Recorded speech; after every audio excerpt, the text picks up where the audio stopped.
Welcome to Fandom and Wellness, a podcast about the complex relationship between fandom and mental health. Disclaimer, we are not psychiatrists or psychologists. We are just fangirls with a vested interest in mental health. I'm Jenny. I'm Danielle. And this episode, we'll be discussing The Good Place, and we have a super special guest with us, Constance Gibbs.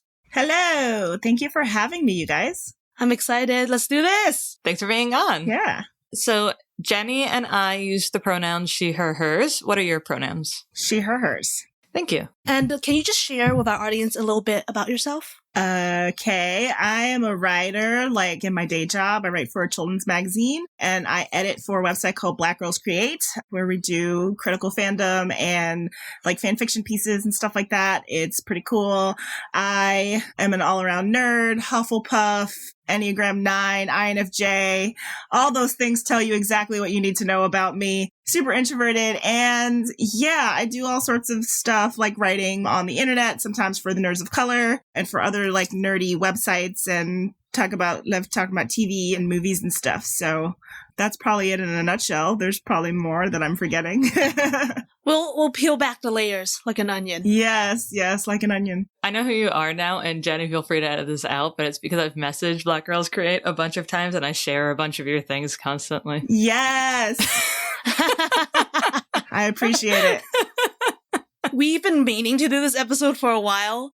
It's like a big show to tackle because it tackles some extremely big concepts. And we kept looking for like the perfect guest for this. Also, it's an all Hufflepuff show. It is an all Hufflepuffs podcast today. Yeah. I'm constantly surrounded by Ravenclaws. I think this is the perfect episode for an all Hufflepuffs episode.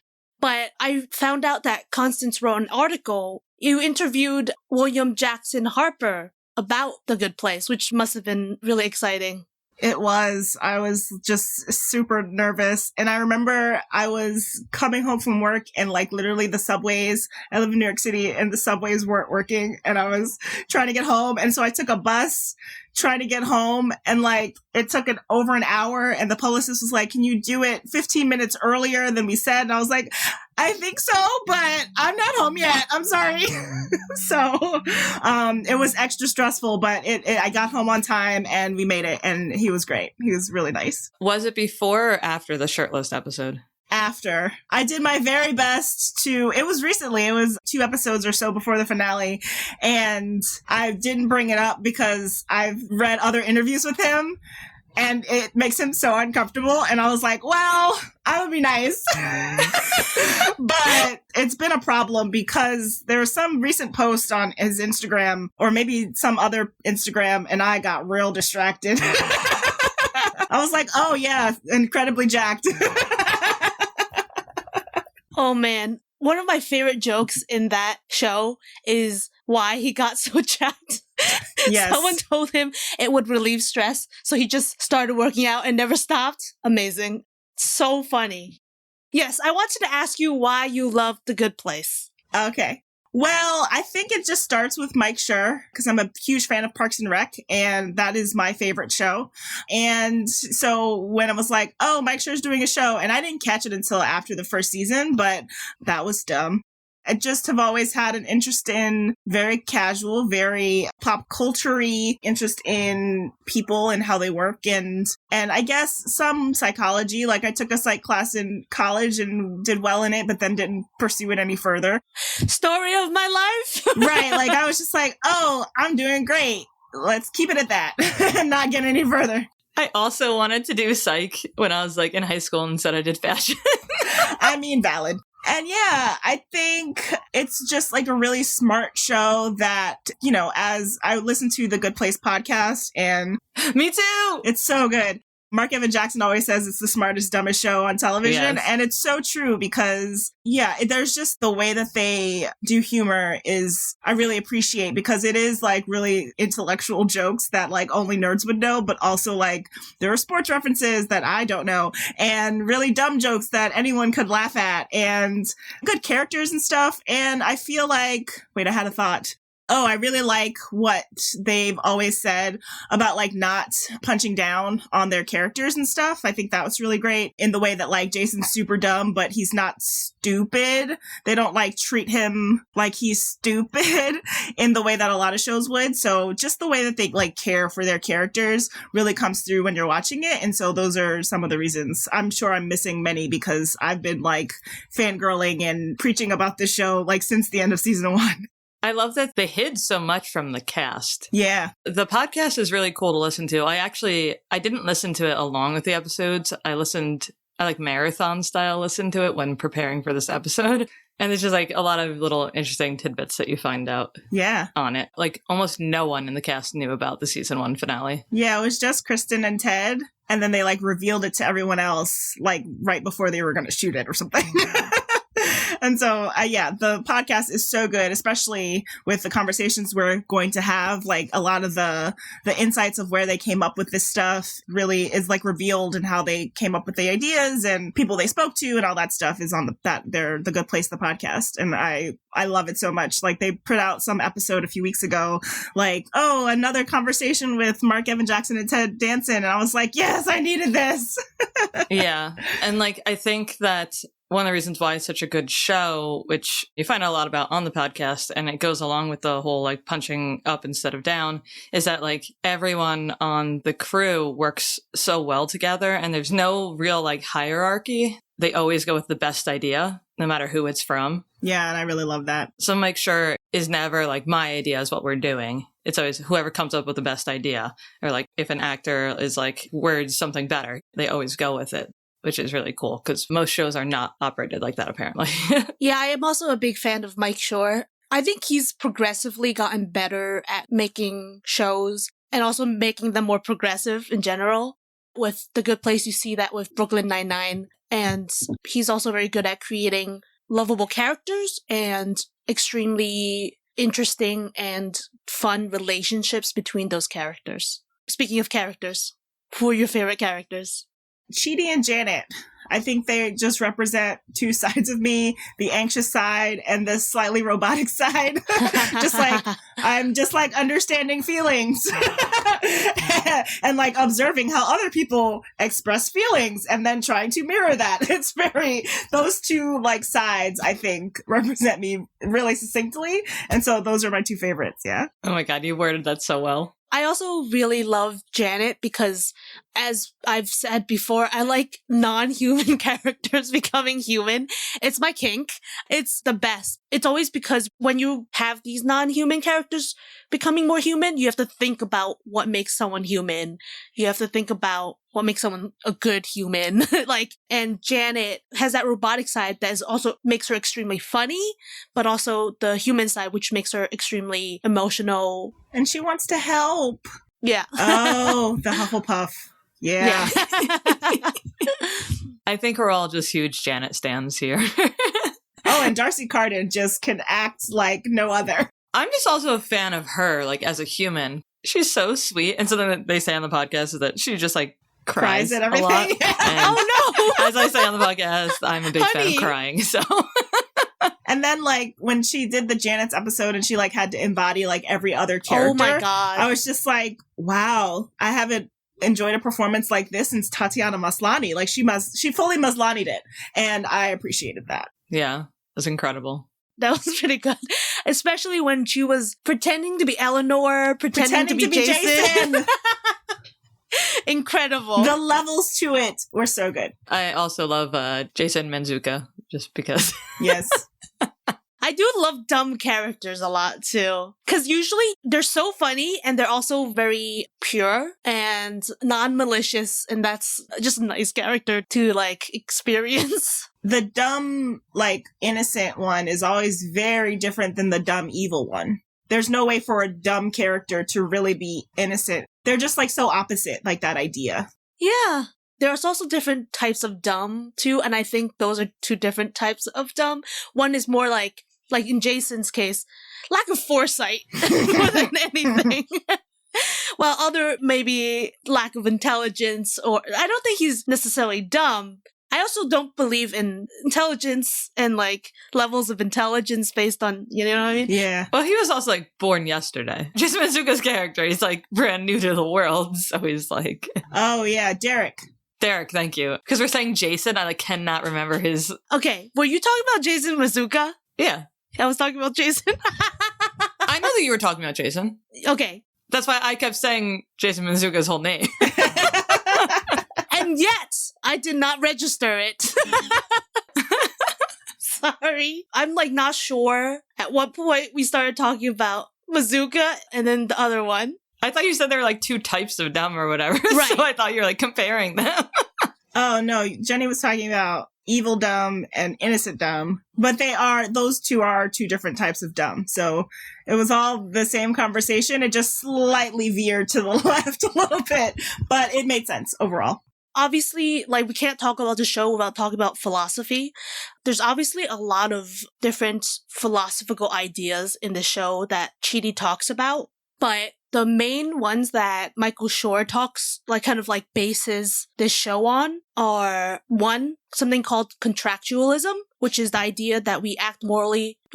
The idea is that to act morally is to abide by principles that no one else could reasonably reject. So this is based on a book called What We Owe to Each Other by T.M. Scanlon. And it's basically like empathy, right? It's basically like we have a duty to each other to be kind to each other and to create rules in our society that everyone can live by. And that's basically what they do this entire show. They literally built entire afterlife system that everyone could exist in, be judged in, but also grow in and eventually get to the good place. Yeah, it's trying to do a lot. And it does it so well. Yeah. You would think that the idea of a comedy show about philosophy wouldn't work, but I think the one person who could pull it off is Mike Schur. Yeah. It's the idea that, like you said, comedy doesn't have to punch down. Morality and comedy can exist in the same plane. I want to read this quote from Michael Schur. He says, if you could really boil down good behavior and bad behavior in a big umbrella kind of way, it seems to have a lot to do with empathy and a general sense of the way your actions affect other people and vice versa. So when they went to write the Bad Place Crew, they started with like zero empathy and then kind of like made their way up. And like, I didn't know this, but apparently there's two types of empathy. I've always recognized it as like one type, which is the emotional type where you feel the same emotion as another person, usually like feeling the same distress and feeling compassion for them. And then there's like a cognitive empathy, which is when you can take the perspective of others, but you don't necessarily feel it. I guess that's not even compassion. That's just acknowledgement of someone else's distress. I thought it was the difference between like sympathy and empathy, but I guess sympathy is still more surface level than the perspective part. Right, because you don't have to do anything about it. You can just recognize it. Yeah, so in cognitive empathy, you're not trying to like give advice or something like you would with sympathy. You're to the other person, you are acting in the same way, but inside you feel differently with cognitive versus emotional. You can use cognitive empathy in ways that are malicious towards others, in that you can recognize how someone else is feeling and use that to get your way. Eleanor will be able to recognize how other people are feeling, but use it to like get what she needs and what she wants. While Chidi experiences too much emotional empathy. I've got a stomachache. The anxiety part, man, just Chidi just expressed a lot of emotions that go on in my head. Fork in the dishwasher was honestly just a revelation of a phrase. His constant inability to make decisions, like the anxiety over that, is so relatable. Sometimes I wish that there were just like one brand of things and it was like, here is the toothpaste. You don't have to choose between them. Here it is. That's why I mentioned being an Enneagram 9, because that is the like big fault of an Enneagram 9 is not being able to make decisions. Yeah, I really felt that. Just there's a meme going around like whenever we're allowed to go back outside, you should know what restaurant you want to go to because you had all this time to decide. And I'm like, no, that is not how it works. I wasn't thinking about that.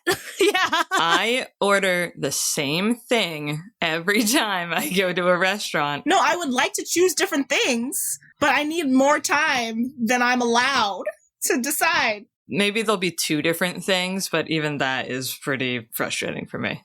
Oh no. When it's 2 different things, oh no, that's a disaster.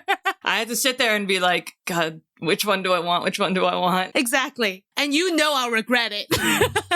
Whichever one I make. I'm not someone who like goes to a restaurant and is like, let me try the new thing. I'm like, no, Chinese food, this is what I'm getting. Japanese food, this is what I'm getting. Indian food, this is what I'm getting. Anytime I try something new, though, I usually end up regretting it. So that's why I try to get somewhat the same things. I don't. I usually like it, but it's too hard. Chidi problems. Yeah, he while Eleanor needs to learn emotional empathy and understand the consequences of her actions and words, Chidi needs to kind of learn that you can be a good person without feeling bad, which I think is a lesson that a lot of people could learn. Did you say that to me last night? Yeah, I think I did. Just like certain people I know, he has a tendency to take on the world's problems like they are his own. Jenny's personally attacking me right now on the podcast. Wow. I'm a witness. Your Honor, I saw it myself. Anyway, 100% correct. And so he feels like he needs to feel what other people feel in order to be a good person and to understand what they're going through. When you can understand what they're going through without taking all those bad feelings onto yourself. So, in the beginning of the show, the only thing they have in common is Eleanor and Chidi is that... Chidi? That's what I call him. Eleanor and Chidi is that they're both extremely lonely and have trouble getting along with other people. I think he has one friend. He has one friend. He had one friend and then that professor who wanted to be his friend who gave him the red cowboy boots. Yes. And those were the only 2 people. Somehow he had a girlfriend at some point, but then he pushed her away. Yeah. Eventually, over time, they change because Eleanor chooses to team up with Chidi and chooses to ask him. And at first, she's unwilling to learn how to be good. But she actually does eventually go to him to learn how to be good. And Chidi also, he was always willing to help other people. But she's able to learn to let go a little more. I like this quote that he says, "I was dropped into a cave and you were my flashlight." So romantic. Something I don't really understand, and maybe you can help me understand, is why is Chidi in the bad place for having anxiety? I mean, we later find out that everyone goes to the bad place. I get that. Because he had anxiety, it tortured his friends, and therefore he deserves to be in the bad place. Right. That is exactly why he's in the bad place. Yeah, I think it's probably the first clue that something's wrong because everyone else kind of has legitimate reasons and Chidi's never really sticks as much as you think it should. And so I think it's one of the first hints that yeah, something is definitely wrong beyond Eleanor ending up here. I knew I shouldn't have drank almond milk or whatever he was saying. And then it's just the point system literally just doesn't have any empathy, I guess, because it doesn't take into account other parts of you. It just takes into account the points. And then because so many things in the world are screwed up, there's no way to get more points than you lose points because you drank almond milk and it was improperly sourced. And so people suffered because of that. You lose more points for that than you gain, than I think Chidi gained for being a good professor and being a good person in any other way. I can touch on it now because we're talking about it, but that's why I love this show is that morality is complex and they show that because in our modern world today, the consequences of our actions are so unpredictable and follow a line all the way back to some child in a different country. You know what I mean? Your actions can have a million consequences and they can echo around the world and you don't even know it. Hashtag stay inside. Stay home. That in itself also has its consequences. So it's impossible based on the criteria that the Good Place has placed on people for entry to fucking enter the Good Place, which is I was actually expecting that in the TV show because I was that makes sense. I also wanted to talk about Jason and Janet because they also lack empathy. Janet because she's a robot. Not a girl, not a robot. And Jason because he doesn't understand the consequences of his actions and has no foresight whatsoever. I would say, I guess he lacks cognitive empathy, though, because I think he has emotional empathy. Like, he can understand what you're feeling, but he can't really, like, tell you how to... No, I guess he can tell you how to do it right, but he doesn't realize that. He's not quite aware that he's, like, actually helping you, but he'll do it by accident. He has one type, but not the other. And I think it's probably about, like, follow through or, like you said, the foresight to, like, actually know what the other person is going through. He just, like, reacts. Yeah, I mean, like, there's scenes with Tahani and stuff, like the one scene where he tells her that she's, like, being really hard on herself and that she should be nicer to herself. You should be nicer to yourself. And that's, like, really meaningful to her. Yeah. Also, the concept that robots can, like, learn... It's just like AI learning, right? Robots can learn things over time. They can teach themselves things over time. See, when you put it that way, it gets scary. It's true. I was just thinking of all the Janets taking over, and I was like, nah, not that upset about it. Right. I keep meaning to rewatch iRobot, but it might be too triggering at this point. But I too like that because one of my favorite things is Janelle Monáe as a human, but also like her discography tells a story of a futuristic robot that like learns how to love and then it's illegal. So she must go in time and yada yada. There's a whole story. And so that character I've always loved because it's just like an android that like learns how to feel. Again, this is why I like Janet. When it's like a human or like a humanoid creature, it's less scary when it's Janelle Monáe or Darcy Carden as opposed to like the AI in your Alexa. Then it's like, oh no, Skynet. I feel like Skynet, this is off topic, only learns the bad parts of humanity, I guess, while Janet learns the good, I guess. Yeah. Right? If robots were going to take over. What's happening? This is a podcast about mental health. What's going on? My mind just left my body there for a second. Listen, the AI apocalypse is something that affects people's mental health sometimes. That's true. It is a concern that people have. But yeah, a big concept on the show is teaching, essentially. And that like these different pairs teach each other things. Yeah, and the willingness to learn. Yes. I mean, you can just learn stuff. I think in the beginning, Eleanor is capable of learning, like just naturally, because she's however smart or whatever. But I think the willingness to actually care about what you're learning about is also a theme of the show. Yeah. And just like getting better. Like anyone's capable of getting better. Yeah. So then, I mean, we were talking about the point system a little earlier, but going back to it, one of the reasons why the point system doesn't make any sense is because it's so black and white. And that's not really how the world is. Like the world isn't good versus evil. There's like obviously a lot of gray areas. So basically like a point system just ignores that everyone is a complex being with their own experiences and that everyone's imperfect. And even the most selfless people are still hoping to do what will most fulfill them. Yeah, point system, trash. Super trash. I don't know. Did you think about like the concept of good versus evil while you were watching it? I guess it's just interesting because, you know, I grew up Christian and still have a basic belief in the ideas of heaven and hell. And I guess that's evolving as I get older. Just like, I don't know, I'm such a Hufflepuff. I'm just like, no, everyone has I'm just like the show. I'm just like, everyone has the potential to be good. And like, why does this particular action mean that you can't still be good and like go to the good place? Yeah, like different cultures have such different views on what happens.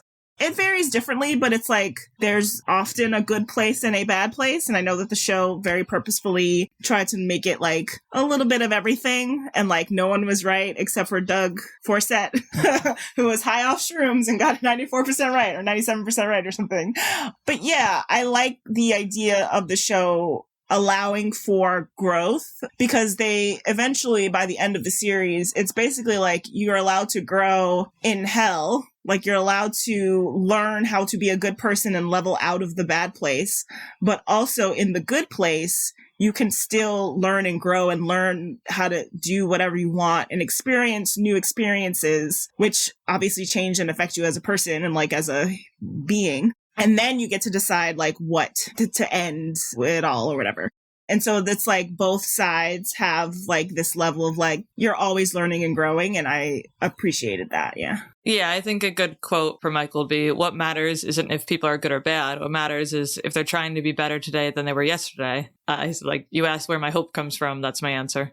It's interesting because with the point system, like when they reset everything after they realize everything is messed up and they're trying to decide what to do, or the judge is trying to decide what to do about heaven. And even when they meet Doug Forsack and he like has realized what the point system is, at that point, like they're trying to do good so they can get to like the good place or heaven or whatever, which means like their points can't go up because they know it's there. It's like they're not actually trying to do what's morally kind, which is kind of problematic. Like they're just existing to make sure they get into the better place. Yeah, it comes around to like a selfish reason, which is why Tahani ended up in the bad place. Obviously the point system is broken, but like the reason why, you know, that they presented most strongly of why she's in the bad place is like, despite like raising so much money for charity and everything, she had such selfish reasons for it.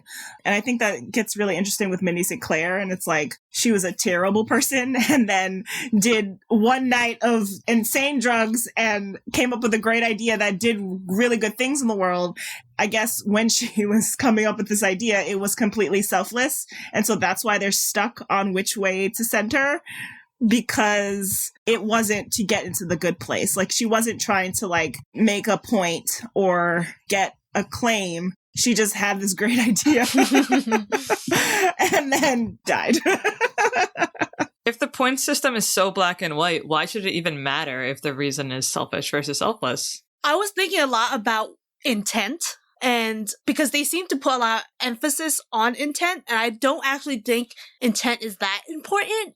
I think Tahani shouldn't have been in the bad place. I also don't think she should have. It doesn't matter that her intent was to be better than her sister or whatever, as long as she did the good. Well, because I think there are levels to intent, right? So like with Tahani, like intent definitely matters, but I think in her instance, it shouldn't have mattered. I agree that it shouldn't have mattered because it was just about her sister, who also shouldn't have ended up in the good place, like wouldn't have, based on like her actions and the way that she's like kind of mean to her sister just because like she's the better sister to her parents. She was no better than Tahani in that way, and like none of the stuff that she did was really to help those people. It made her the better sister. Like it just consistently made her better than Tahani, so she just kept doing it and getting the praise from her parents, but it wasn't about actually helping people. Like that was neither of their intentions. But they did help a lot of people, and so I think they could have gotten into the good place, but neither one had like selfless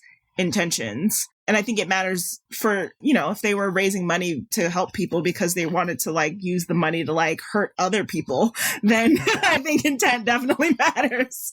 But neither of their intents were that harmful to like a lot of people. You know, I think it matters how many people you intend to harm, but also end up harming. And they were kind of just harming each other as opposed to, you know, having innocent intent and ending up harming lots and lots of people, which I think would be a cause for ending up in the bad place. But because their intent didn't end up hurting millions of people for any reason, or thousands or whatever, it's kind of like an internal family drama. Yeah. I think that it should have lessened the point total against them. Yeah. I was going to say one more Michael quote, because Michael has some of the best quotes, maybe the best quotes in the series, but it feels very relative to Hani and I guess like why she shouldn't be in the bad place. But the point is, people improve when they get external love and support. How can we hold it against them when they don't? Like the whole reason why Tahani and her sister are the way they are was because their parents just like did not show them love and pitted them against each other. So when you create that environment for them, they can grow, which is what the four of them did together. I also wanted to touch on the other philosophical idea that Mike Schur kind of like bases this show on, which is virtue ethics, which is living up to what it is to be a good human being by cultivating and reflecting deeply human virtues. It's Aristotle, which is like, sure. Aristotelianism? Yeah. Aristotelianism. I didn't even try. That's the one. So virtues are basically character traits and tendencies to act in a particular way. So it's like truthfulness, wittiness, patience, friendliness. Those are like virtues that I feel like towards the end, they were kind of like doing a combination of both this concept and contractualism, in which they were trying to gain a lot of virtues too and become like the best person they could be. And I think that also like is working toward like happiness as well, because they were trying to work toward a point in their existence in which they were happy with what they've done and who they are. That's where the virtues come in. A virtue is technically defined as the golden mean between a vice and a deficiency. So if you're courageous, it's the midpoint between cowardice and recklessness. So you can see Jason being on the extreme side of courage to the point of recklessness. Chidi is interesting because I don't think I would call him a coward, but certainly the opposite of reckless to the point where he is always staying still. All of them having these lack of virtues in the beginning. I think Eleanor had a lot of deficiencies, let's just say. Ooh-cha. In terms of she was someone who lied a lot, who didn't care about other people. And you see the others also have kind of like a lack of virtue in a lot of different ways. But like if we go to like the finale, we'll see that Jason becomes literally apparently the most patient man in the world. When he popped out from the tree, I'm like, I wanted to cry. I'm like, excuse me? And the idea that he would wait that long for Janet was amazing. I also, as an aside, really loved her line about how time doesn't exist quite the same for her. So she kind of like is living every moment at the same time almost. And she remembers every moment so clearly, unlike human memory. That it's like she's living it right now. That's crazy. Would that be her showing cognitive empathy? Oh, I think it could be, because I think it is both true, but also could be a thing that she says to make Jason feel better. She definitely says it to make him feel better. Yeah, so she understands what he's going through. But I'm also wondering if she could at that point, because she's so advanced. I think it would definitely be more cognitive. But I do wonder if there's like an actual emotional empathy there, because she's grown and like had so many reboots and stuff. She went from just the person who offers advice whenever you need empathy to the person who offers empathy when you need empathy. You know what I mean? Yeah, definitely. Another virtue is justice, which is like the lies between selfishness and selflessness. And that obviously goes hand in hand with empathy. They all learned how to kind of balance between being extremely selfish and only thinking for yourself and thinking of only other people and not caring about yourself, which is in Chi's case.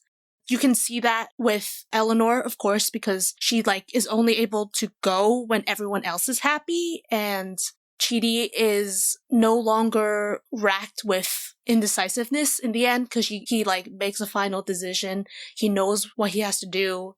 He does like choose to stay for Eleanor, but it's kind of like his choice to put her before him almost, which is interesting. And he doesn't like feel the immense guilt over it. It's just the thing he decided to do as opposed to feeling compelled to do because he felt guilty. Like the way his calmness in all of that was very much like, I'm going to stay because you want me to, but I would like to go, as opposed to, all right, I'll stay. Like it wasn't as like pressured as he would normally feel like. Yeah, exactly. It's also really cool that Chidi doesn't hesitate when it's finally time for him to like walk through the door. Right. Bitch, I would be like, I don't know. Like, am I ready? I don't know. I'm not ready yet.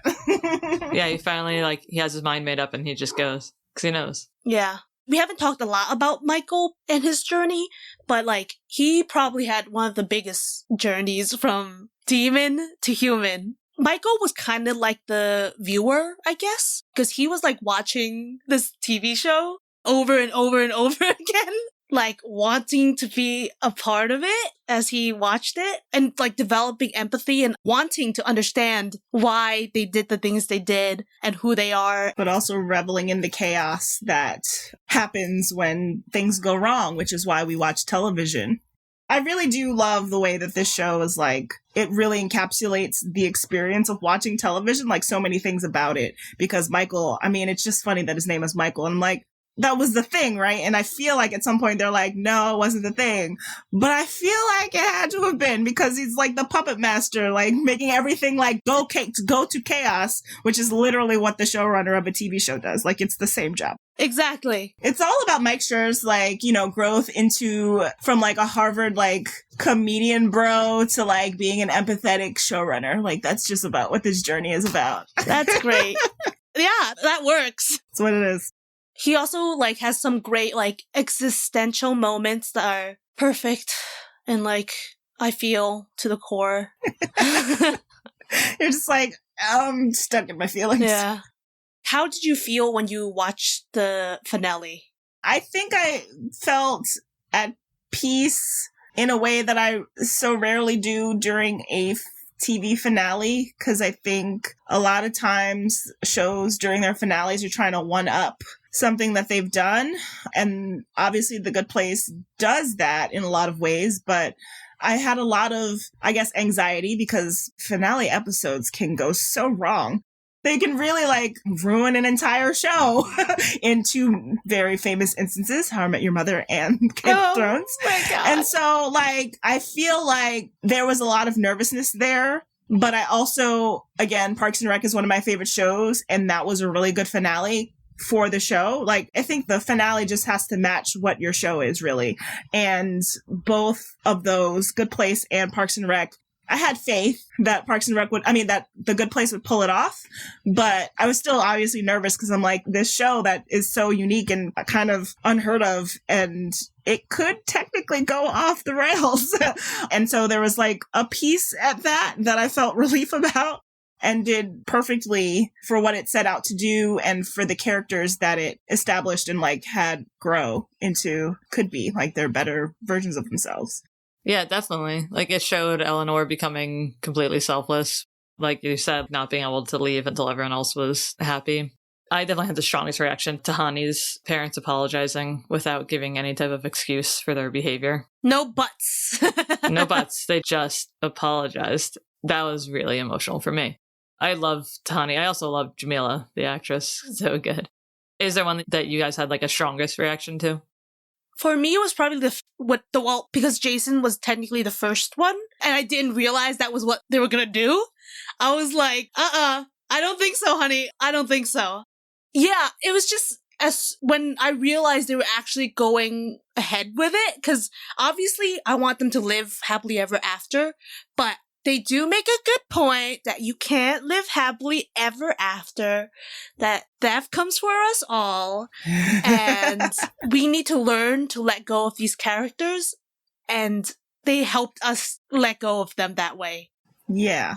I think actually the biggest emotional thing was how meta the episode was. That for me, just like at some point earlier last year, they're like, we're going to end this show at season 4. And so they made a decision as opposed to a show that like got the axe and like didn't get to finish, or they had to finish in like a shorter amount of episodes than you would have liked. Like they didn't know until like 6 episodes before the finale. And so they have to rush an ending. Like they made a conscious decision to end the show. And I think that both gave it a cohesiveness in terms of the story in the whole last season, as opposed to like suddenly there's a new arc and then we're going towards the finale, which a lot of shows have to deal with. But also they inserted it into the show, like the idea that you can decide when to go and like and they put it in. Like, just my brain keeps circuiting when I think about how they like made the thing that they did in real life the finale, the idea and the central focus of the finale of like knowing when it's time to go and just like going out with grace and like at your best moment. I'm just like, wow, they really like put that into the show. And I'm just like, I can't, why are they so smart? I don't understand. How do you do that? I wonder if it's because Brooklyn Nine-Nine was canceled, ended up getting renewed or picked back up or whatever. But that show was canceled while this show was running. And I wonder when the decision was made to actually make this show a set number of seasons, if it had anything to do with it. That's a good point. Yeah. I think they had like a basic layout of how they wanted the show to go. And I think they definitely did. They had planned out the whole show already. How many seasons it would take was going to be a question. Once you have an end to it and you hit that end, that's it. Yeah, I think it's just Mike Schur, like, knowing. I think he had the idea of, like, I know when this could end. And I think he knows how TV often works, is that they like an idea and it becomes very popular. And then they want it to keep going forever and ever and ever and ever. And he's like, this idea isn't built for that. And I think he's got enough power in his position because, like, this show wouldn't have been made if they hadn't trusted him and, like, his vision and stuff. Like, he talks about that, like, after Parks and Rec, they were like, whatever you want. This is the show I want. And they're like, what? What is it about again? So I think both having the power to end it because of the position he has in the industry and with NBC, and then also possibly seeing, like, the other show that he produces and other shows, how they, like, suffer so badly with, like, not knowing how it's going to end. Because I feel like Parks was constantly on the bubble of being canceled. And so it's like, instead of having to deal with that, write a succinct story. Because then, like, everyone gets the closure that they need as opposed to everything being, like, ripped away from you. Yeah, to go into that, when I was watching, like, the finale, basically as soon as they decided that they were going to have, like, a doorway that you step through and you basically get to decide when your time has come, to me, it reminded me of Medical Aid in Dying, which Jenny and I have debated. So, like, the concept on the show came when Michael says to Eleanor, you said that every human is a little bit sad all the time because you know you're going to die. That knowledge is what gives life meaning. And then Eleanor says the way to restore meaning to people in the good place is to let them leave. So by allowing people in the good place to leave, they're giving them back their autonomy instead of forcing them to, like, mentally waste away, which is kind of what's happened to these people in there. With Medical Aid in Dying, like, the number one reason why people who go that route want to do that is because they feel like they have a lack of autonomy. They have to actually be screened for depression by multiple doctors before they are allowed to begin that process. The process actually takes so long that most people end up dying before they're able to even complete it.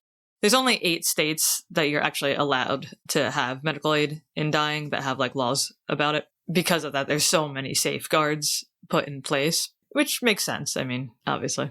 Reasons why I thought it was, like, suffering is defined by a patient, not a doctor. Hospice does not always assuage suffering. So, like, in The Good Place, the architects were constantly trying to, like, fix the problem by, like, making more and more, like, ridiculously happy things, like unicorn puppies or, like, what, I don't know. It wasn't helping, like, how anyone there was feeling. It was just making them feel more and more like they were suffering just by being there. In The Good Place, like, people, when they found out that they had the option to leave, it basically gave them, like, a sense of autonomy and a sense of renewal. It let them be able to, like, walk through the gate when they were feeling, like, at peace and satisfied instead of have their brain, like, waste away. I think, like, Jason describing how he felt when he decided it was time for him to have closure. Such a good line. Yeah, to me, it really felt telling. Like he said, it wasn't like I heard a bell ring or anything. I just suddenly had this calm feeling. Like the air inside my lungs was the same as the air outside my body. It was peaceful. In his, like, Jason way of saying it, too. Like, the innocence in his face and the sereneness. I'm just like, wow, I feel that watching this finale. Yeah. Medical aid in dying is not assisted suicide. And it also should never be called that when it is actually medical aid in dying. Because they are two different things. One is, like, you know, a doctor being like, this person is suffering, I'm going to take away their suffering. One of them is the patient being screened and getting to make those decisions themselves while understanding everything they are going through. And, like, grieving naturally, which is different than being depressed. All right, Jenny, I'm done. Do you have any thoughts on that, or do you just totally disagree? I'm not saying that's definitively what they're saying by any means. I'm just saying I got, like, those vibes from it. Sure, you saw the parallels between the two things, yeah. Yeah, and that is fine. So I understand how you can see that.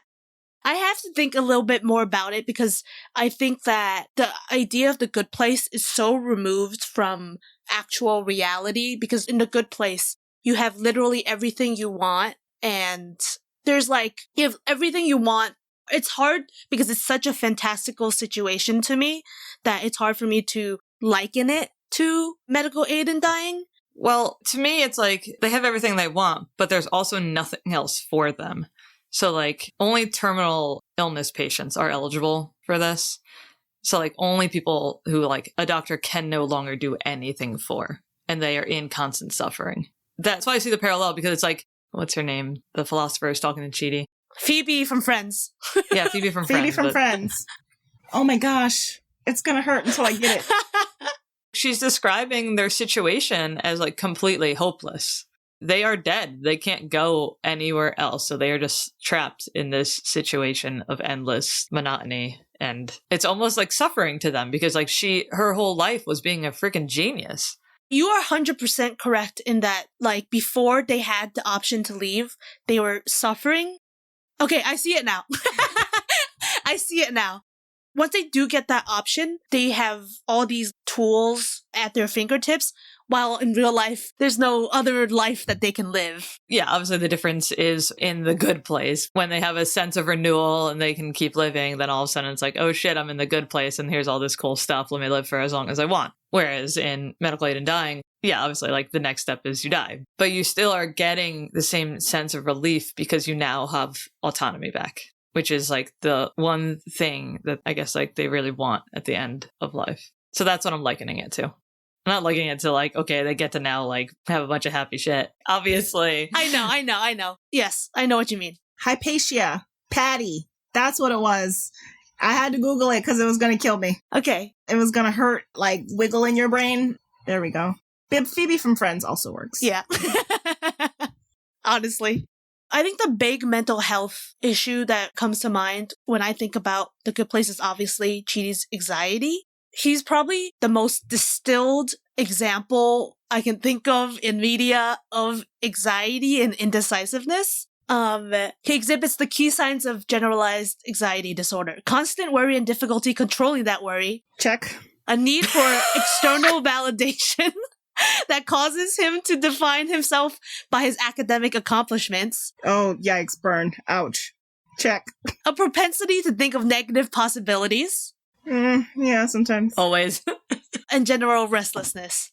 Yeah, check. Ooh-cha. And obviously, when you're being diagnosed with anxiety, you have to think about how it's affected your life and whether it's affected your life, whether it's at work, socially, or in another area. And it's obviously very much affected his entire life. What does Chidi mean to you as a character? Oh my gosh.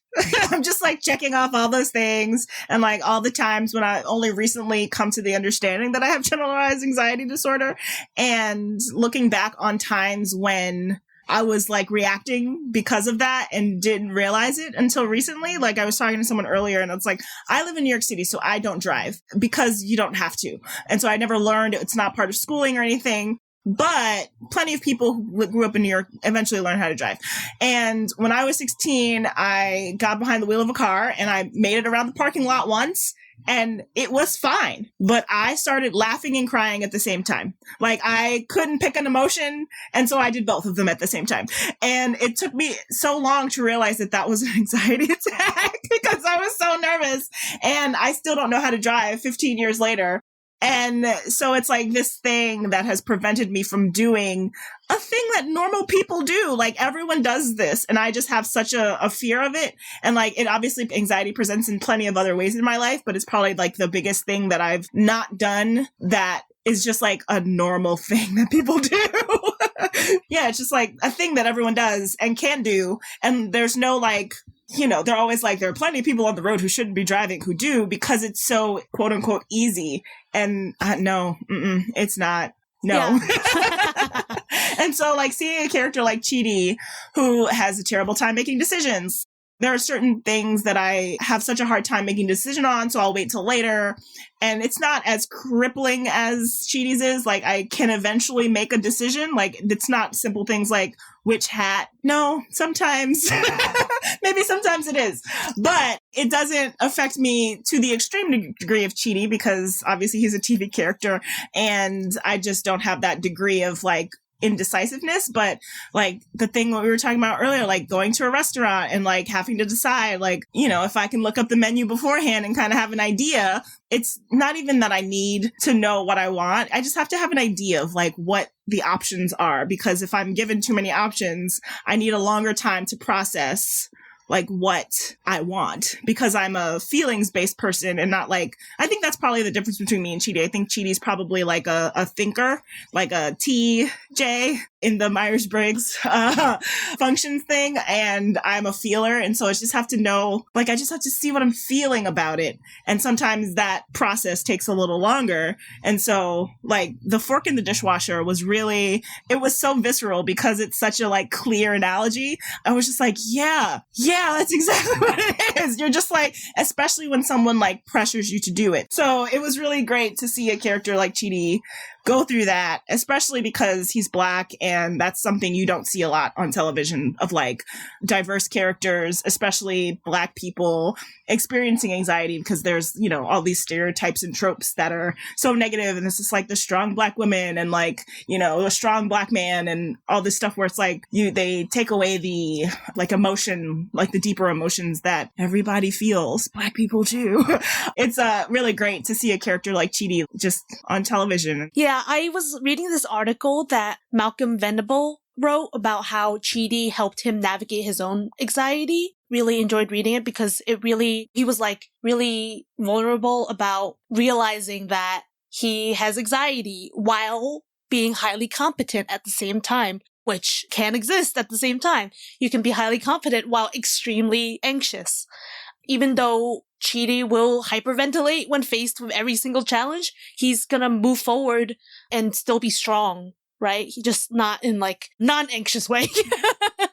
Yeah, like you said, there's expectations for Black men to be decisive and bold and courageous. And not have feelings. You can still be a Black man and be anxious and not have this traditional portrayal of masculinity.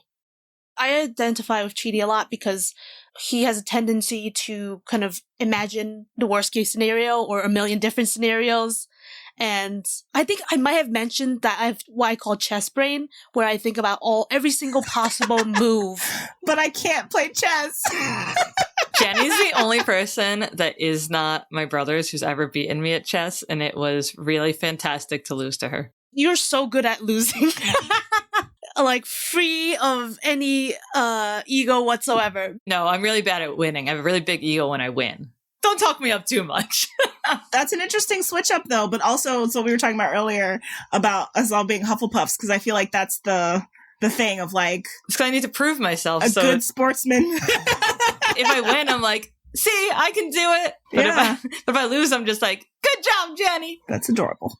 So... that the uncertainty of how other people will act, especially within a scenario, will like drive me crazy, right? Because you can never predict how other people act. And obviously the solution is to let go of that and not be able to try not to control other people or predict what other people do. It's really hard. I know. I just want to be prepared for how they're going to react to things. Yeah. So that I can react accordingly.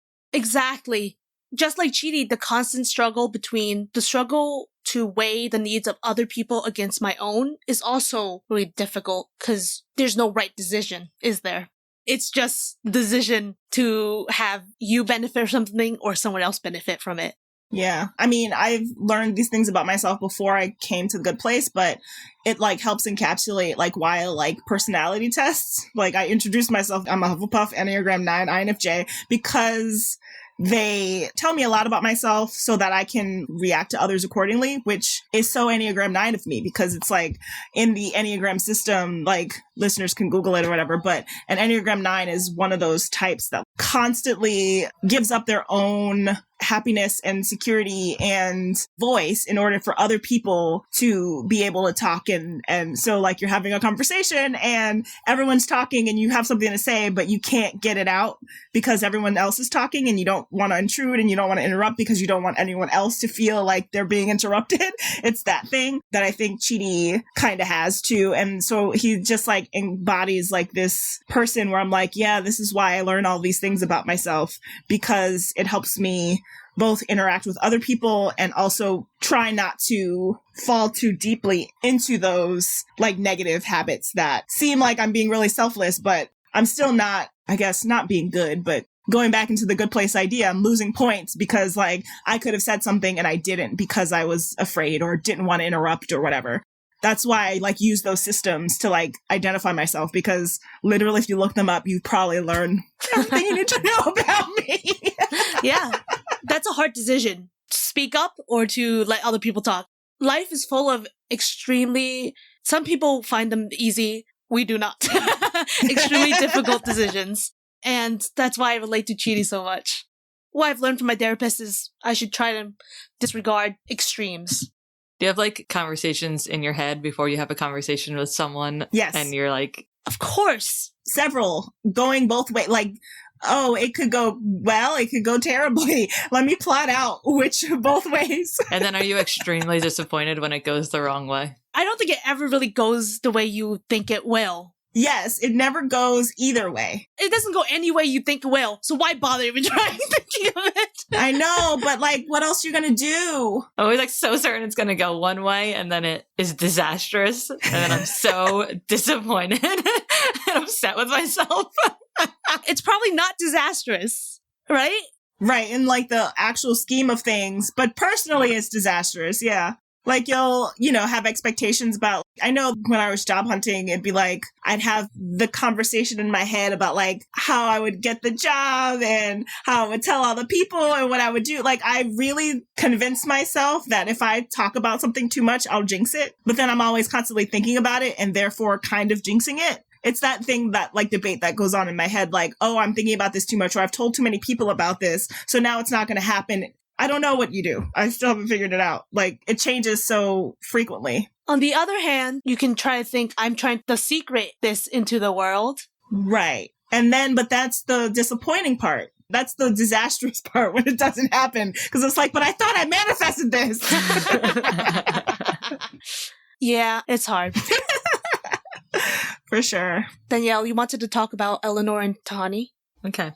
So moving on to Eleanor and Tahani's upbringing, they both had really toxic parents. And it's weird because it's almost like in opposite ways, but at the same time. The same? Because it's like Eleanor's parents were like super negligent and they had no boundaries, and Tahani's were very overbearing with extreme boundaries. So Eleanor became a very like, why bother, like, fuck 'em type of person. Whereas Tahani became like obsessed with needing to impress everyone. Both of them were raised to believe that they weren't deserving of love or good enough. And they weren't like really their authentic selves because their concern was more in how others perceive them. Do you think that's true? With Tahani, probably. I think that Eleanor became the worst version of herself due to the negligence.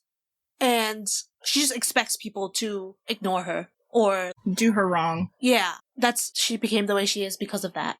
It's just interesting because like they're from like such opposite worlds. Quite literally. Yeah. Tall, short, American, British, like in so many ways. Trailer park trash and like really posh. Yeah, but like because of their toxic family dynamics, they ended up being like more alike than either of them realized that they would be, like when they met each other. It should really be like the opposite upbringings were healthy versus unhealthy. So they actually had like very similar upbringings, if that makes any sense. It's nice because then like Eleanor gets closure with her mom on Earth, which causes her mom to then start becoming like a better person. And Tahani's parents validate her and Camilla once they make it to the good place, as we discussed earlier.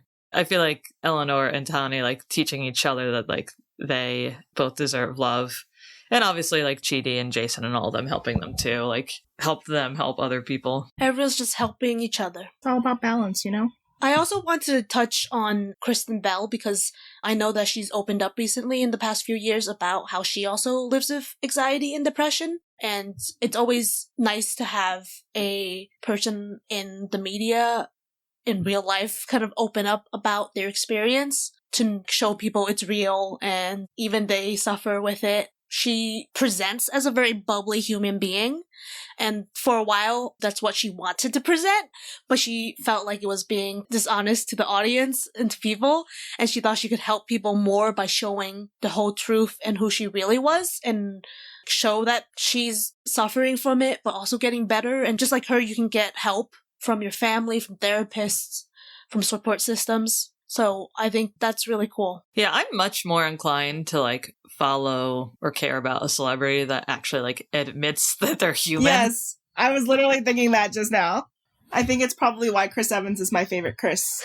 Yeah, me too. Because he's talked about like being really anxious and, you know, for someone who was literally Captain America, you're like, oh, come on, please. And like for someone who's an actor, it's like, come on, please. But it's very clear if you watch him, that is true. And so I just appreciated that like you could try to hide it, but like it's evident enough where the fact that he admitted to it, it's just like, oh yeah, and it's fine. Like you can be Captain America and you can be a cool, successful actor and still like suffer with anxiety and stuff. So I think it's, yeah, usually my favorite celebrities are the ones who I'm a person and I'm normal. And not like the celebrities are just like you kind of way. Yeah, like they recognize that they're a celebrity and they have privilege and whatever, but they're at the same time, they're like, but being a human's fucking hard. Yeah. Because like when we were kids, I don't feel like celebrities ever really did that. Well, they were also demonized. And if they did, then they were seen as like lunatics. Like Britney Spears, Exactly. like shaved her head, so she is a psycho. And I think it got masked a lot with like drug problems and like alcohol abuse in a way that I think is getting better in Hollywood now for some people. So I think people who did suffer with that and like have mental health stuff that they were struggling with, they would turn to alcohol and drugs and stuff, especially child actors who kind of always were perceived as having gone off the rails. But, you know, they're put into this high pressure cooker of an industry that's going to give you mental health stuff. Like that's just going to mess with you in various ways.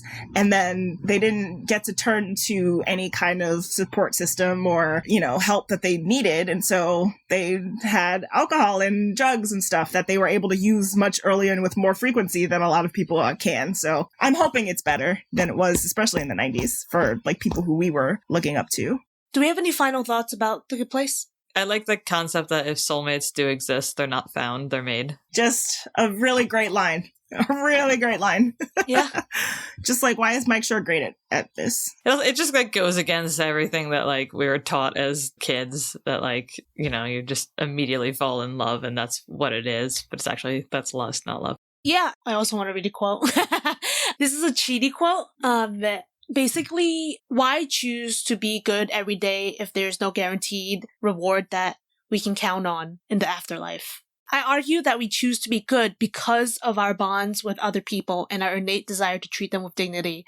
At the intersection of empathy and ethics is the realization that we are not in this alone. I love that line. Yeah, and I 100% agree with it. The last one I'm going to read is by Jason. Do it in his voice. Okay, homies, you're sad. I can tell because you have the same look on your face that my teachers did when I raised my hand in class. But let's be happy. Yes, excellent. Thank you.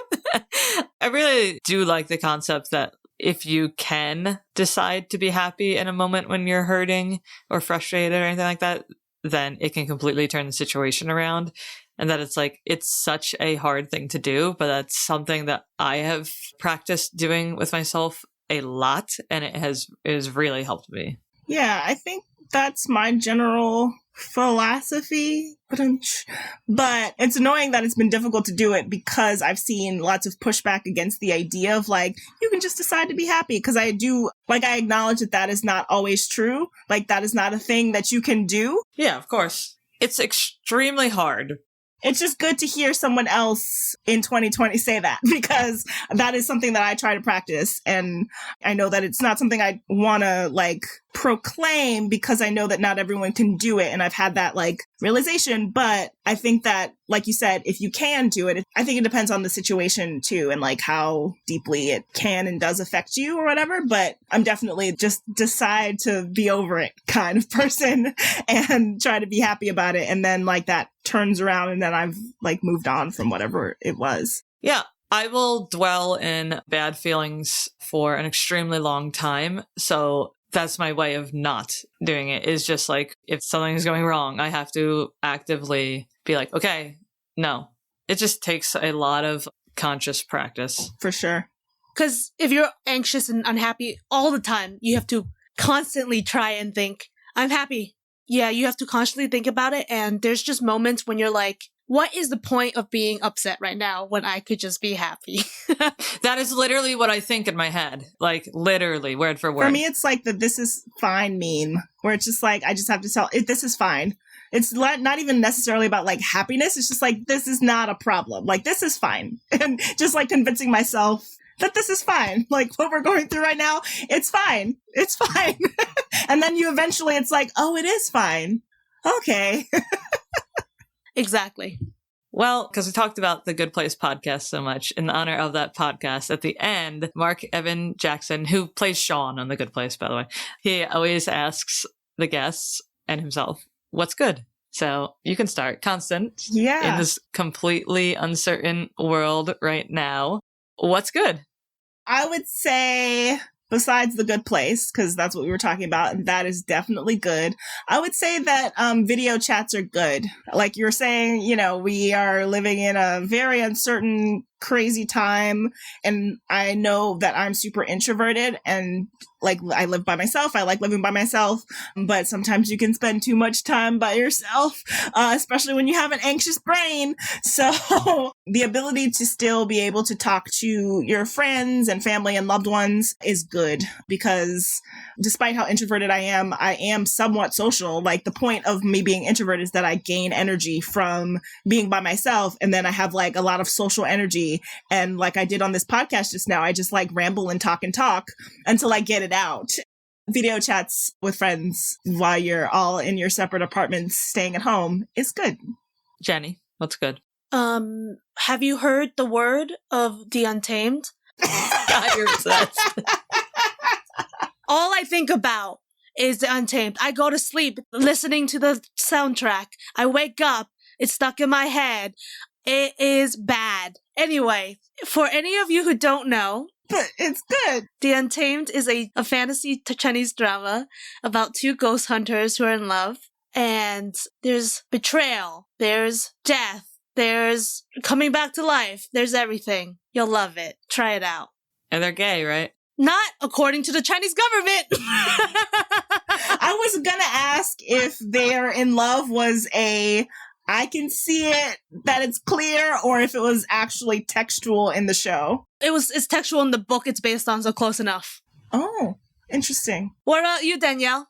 Well, what I would say is what's good is all of the seamstresses I'm seeing who've been just like busting their asses to make masks and scrub caps and stuff to donate to like hospitals and anyone who needs PPE, because our government is fucking terrible.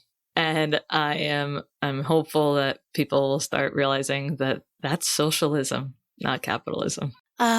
Nice. So if you can, support all those people who are doing that, because they're using their personal stash and their time and their money to be donating these things. And if you can't financially support their businesses, at least follow them on Instagram or Facebook or whatever. I've been giving them different ones shout outs on my Instagram in my stories. I feel like that actually perfectly encapsulated how the podcast does what's good. It's like, someone will say a TV show, someone will say something really, really deep, and someone will like be right in the middle. So where can people find you online? Mostly on Twitter at Constar24, and then most places Constar or Constar24 will find me. Cool. I'll put it in the notes. And thank you for being on. Yeah, thank you for having me. This has been great. I learned stuff. Cognitive and emotional empathy. Okay. Please take a moment to subscribe, review, and rate us. It's the easiest way to help support our podcast. Like I was just saying with all these seamstresses. Rate us, like us, share us. Love us. So let us know what your favorite thing about this episode was, and do that on a review on Apple Podcasts or our Facebook page or whatever podcast app that you use. Or just come chat with us on Facebook or Instagram. Our social medias are Fandom and Wellness on Twitter, Fandom and Wellness on Instagram, and Fandom and Wellness on Facebook. You can also find Arkita at Classy Rebel Design on Instagram and me at FanMailbox on Instagram. You can find me at Little Petal on Instagram. Be kind and take no shirt. Perfect. That was wonderful.